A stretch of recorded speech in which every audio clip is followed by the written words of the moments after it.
السلام علیکم ورحمۃ اللہ وبرکاتہ۔ اعوذ باللہ من الشیطان الرجیم، بسم اللہ الرحمن الرحیم۔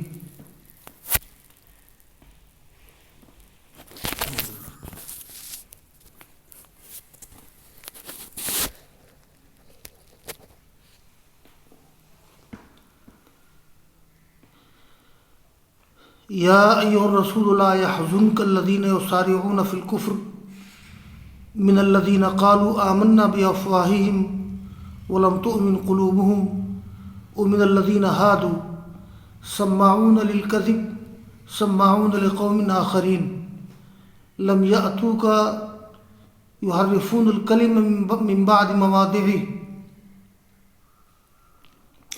یقولون ان اوتیتم ھذا فخذوہ وان لم تؤتوہ فاحذروا ومن یرد اللہ فتنتہ فلن تملک له من اللہ شیئا اولئک الذین لم یرد اللہ ان یطہر قلوبہم لہم فی الدنیا خزی ولہم فی الآخرۃ عذاب عظیم۔ سماعون للکذب اکالون للسحت فإن جاءوك فاحكم بينهم أو أعرض عنهم وإن تعرض عنهم فلن يضروك شيئا وإن حكمت فاحكم بينهم بالقسط إن الله يحب المقسطين وكيف يحكمونك وعندهم التوراة فيها حكم الله ثم يتولون من بعد ذلك وما أولئك بالمؤمنين۔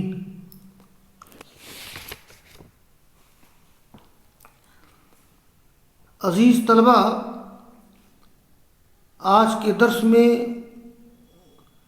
سورہ مائدہ کے چھٹے رکوع کی باقی مادہ آیات پڑھی گئی ہیں، یعنی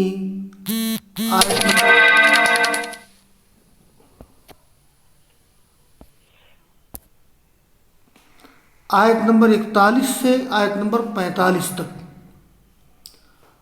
میں پہلے اس کے بعد مفردات کی تشریح کرتا ہوں اور شان نزول بھی ذکر کرتا ہوں اور پھر ترجمہ اور تفسیر کی جائے گی انشاءاللہ۔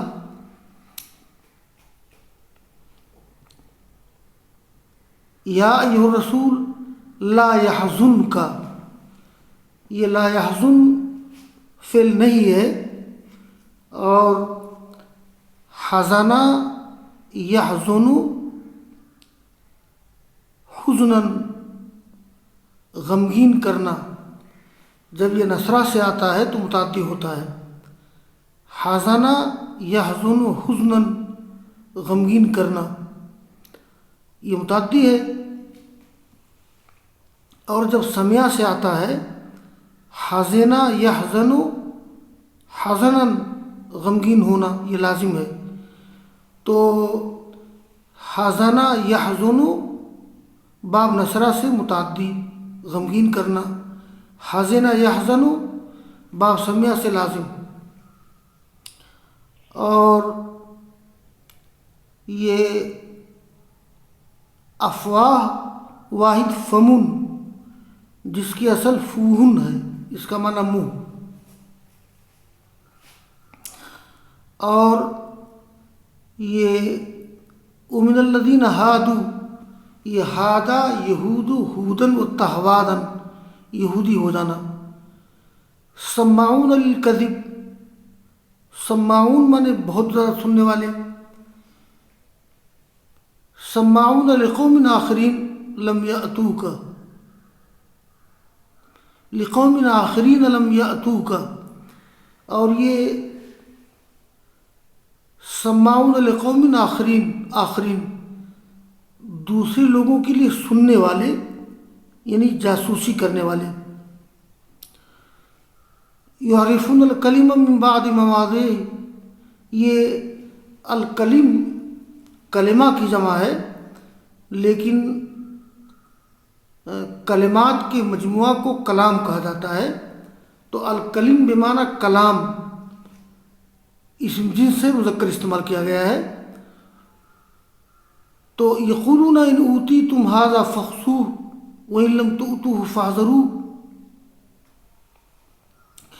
ومن يرد الله فتنته فلن تملك له من الله شيئا أولئك الذين لم يرد الله أن يطهر قلوبهم لهم في الدنيا خزي ولهم في الآخرة عذاب عظيم. تو یہ میں اس کا ترجمہ پہلے کر دیتا ہوں اور شان نزول ابھی بیان کرتا ہوں میں کہ اے رسول آپ کو غم میں نہ ڈال دیں، آپ کو پریشانی میں نہ ڈالیں وہ لوگ جو جلدی کرتے ہیں کفر میں، ان لوگوں میں سے جنہوں نے کہا ہم ایمان لائے ہیں اپنے منہ سے، حالانکہ ان کے دل مومن نہیں ہیں، یعنی منافقین. تو الذین قالوا آمنا بافواہہم سورۃ منافقین ہے.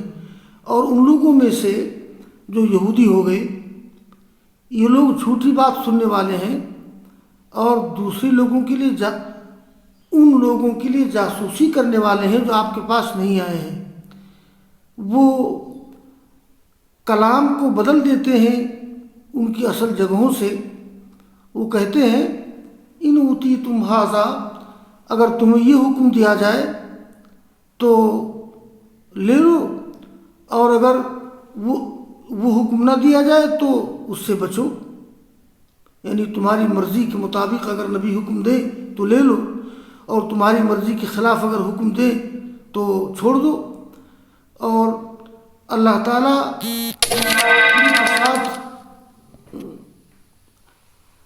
تعالیٰ جن کو آزمائش میں ڈالنا چاہتا ہے تو اے نبی تم ان کے لیے کسی چیز کے مالک نہیں ہو.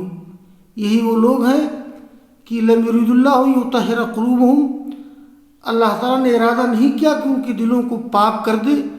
ان کے لیے دنیا میں رسوائی ہے اور ان کے لیے آخرت میں عذاب عظیم ہے.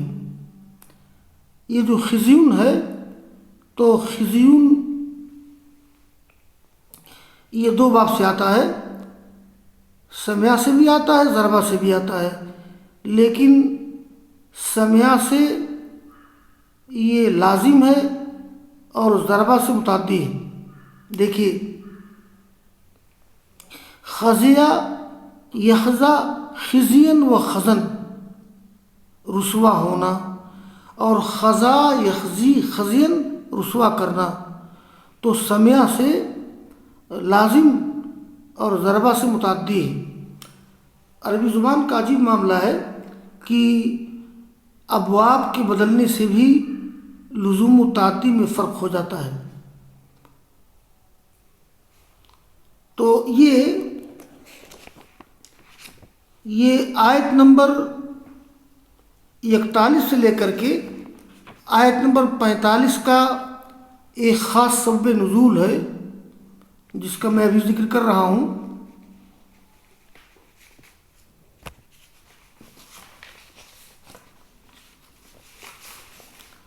یہ اس میں ایک لفظ پہلے حل کر دوں میں، سماعون للکذب اکالون للسحت. اکالون یہ مبالغہ کا صیغہ ہے، اور السحتوں کے معنی حرام مال، ہر وہ کمائی جو حرام ہو. یہ باب فتح سے آتا ہے، سحتا یسحت سحتن، حرام مال کمانا، سحتہ کسی کو ہلاک کرنا. تو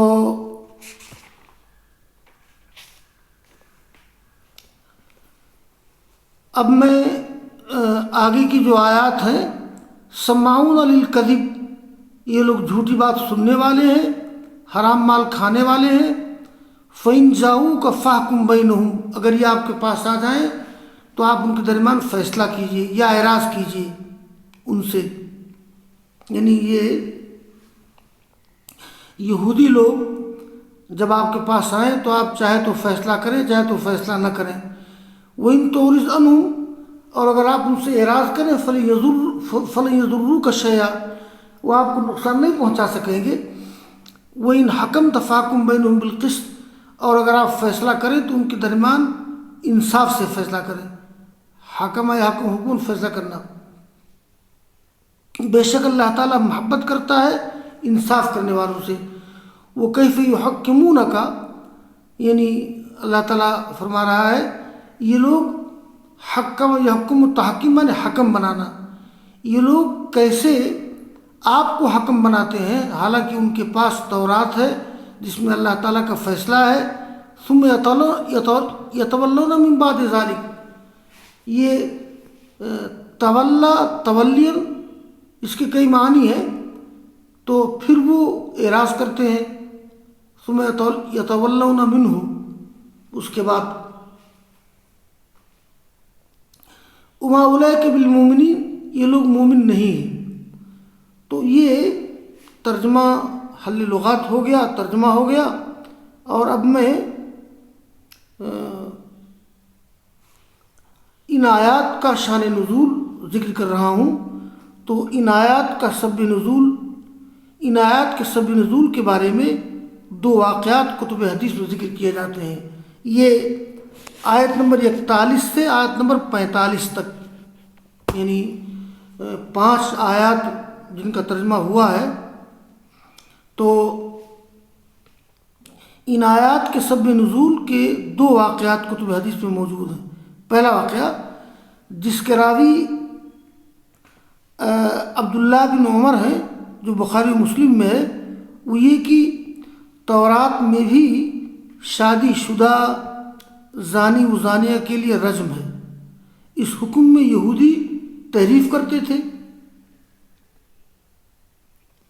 اس کی جگہ کوڑے مارنا اور منہ کالا کرنا ان لوگوں نے کر دیا تھا. ایک بار یہودی مرد و عورت نے زنا کیا، دونوں شادی شدہ تھے. وہ آپ کے پاس آئے کہ آپ فیصلہ کر دیں. آپ نے پوچھا کہ تورات میں کیا حکم ہے؟ تو یہودیوں نے کہا کہ کوڑے مارنا اور منہ کالا کرنا ہے. آپ نے تورات منگائی اور یہودیوں سے پڑھنے کو کہا. انہوں نے آیت رجم پر ہاتھ رکھ دیا، آگے پیچھے کی آیات پڑھی. عبداللہ بن سلام جو اس وقت موجود تھے تو انہوں نے کہا کہ یہودی جھوٹ کہتے ہیں. انہوں نے ہاتھ ہٹایا، پھر اعتراف کیا تو دونوں زانیوں کو رجم کر دیا گیا. ایک واقعہ یہ ہے. دوسرا واقعہ جو مسند احمد میں ہے کہ یہودیوں نے اعلیٰ درجے کی یہودیوں کے قتل کی دیت 100 وسق اور ادنا درجے کے قتل کی دیت 50 وسق مقرر کی تھی. اسی بنا پر یہودیوں کے 2 گروہ میں جھگڑا ہو گیا تو آیت قصاص کا نزول ہوا اور برابری کا حکم دیا گیا. آیت قصاص کا تذکرہ آگے آئے گا. ابھی تو آیت قصاص نہیں پڑھی گئی ہے، لیکن آیت قصاص کا ذکر آگے آئے گا، میں آگے بتاتا ہوں. تو یہ 2 واقعات بیان کیے جاتے ہیں. اب ان دونوں میں جمع و تطبیق کی شکل کیا ہوگی؟ تو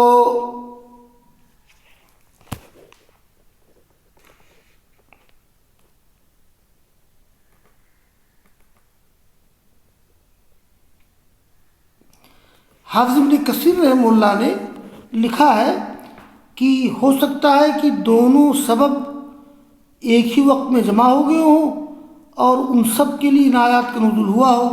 ابن کثیر لکھتے ہیں یعنی کبھی کبھی ایسا ہوتا ہے کہ کچھ آیات کے نزول کے لیے ان کے کئی اسباب ہوتے ہیں اور وہ سارے اسباب اکٹھا ہو جاتے ہیں اور پھر آیات کا نزول ہوتا ہے. تو بہرحال یہ آیت نمبر 41 سے لے کر کے آیت نمبر 45 تک یہ شان نزول ہے. یہ دوسرا شان نزول میں ابھی بعد میں ذکر کرتا ہوں. تو یہ درس یہاں پورا ہو گیا اور کل کے درس میں رکوع نمبر 7 کی تلاوت کی جائے گی، اس لیے کہ آیت نمبر 41 سے لے کر کے آیت نمبر 42 تک جی آیت نمبر 42 تک یہ چھٹا رکوع ختم ہو جاتا ہے، اور اس کے بعد 7واں رکوع شروع ہوتا ہے۔ تو 7واں رکوع جب شروع ہو جائے گا تو اس میں قصاص کا حکم دیا گیا ہے، اور اس کا پس منظر وہی ہے جو میں نے ذکر کیا ہے۔ تو وآخر دعوانا ان الحمد للہ رب العالمین۔